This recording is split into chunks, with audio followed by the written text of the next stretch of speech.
جناب حنیف عباسی صاحب اس کیس کو مسلم لیگ نون کے 5 سالہ دور اقتدار میں سن لیتے، یہ اس طرح آ جاتا عدالت میں تو شاید بخاری صاحب یہ اس طرح نہ ہوتا. کیا خیال ہے آپ کا؟ دیکھیے، کیس کے فیکٹس جو ہیں ان کے اوپر نظر ڈالنا بہت ضروری ہے.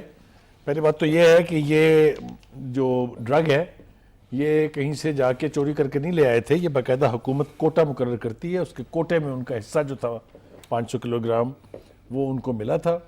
ان کا ٹوٹل کیس یہ ہے کہ میں نے ان 3 فرموں کو یہ میڈیسن سپلائی کر دی تھی، ان 6 فرموں کو یہ جانی تھی. ان 6 فرموں کو جو آرڈر تھا، یہ دوائی آرڈر پہ تیار ہوتی ہے، وہ میری فیکٹری میں پڑی ہوئی موجود ہے، جو انویسٹیگیٹرز ہیں ان کو دکھا دی گئی تھی. اصل بات یہ ہے کہ کسی مجرم کو اس کے جرم کی سزا ملے، ہم کون ہوتے ہیں اس کے اوپر انگلی اٹھانے والے.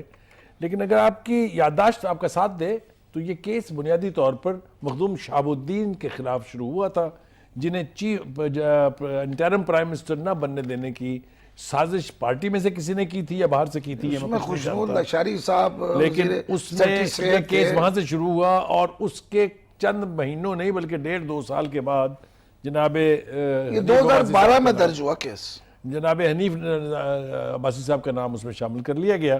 ان کے ساتھ 7 دیگر لوگ تھے. وہ 7 دیگر لوگوں کو تو شک کا فائدہ پہنچ گیا، لیکن ان کو نہیں پہنچ سکا. باوجود اب عدالت کی پروسیڈنگز کیا ہیں، فیصلہ کیا ہے، تفصیل سے آئے گا تو پتہ چلے گا. لیکن گزارش صرف یہ ہے کہ اس فیصلے کے حوالے سے فیصلے کے میرٹس پر کوئی بات نہیں کر رہا. سب یہ کہہ رہے ہیں کہ یا تو اسے 2 ہفتے پہلے کر دیا جاتا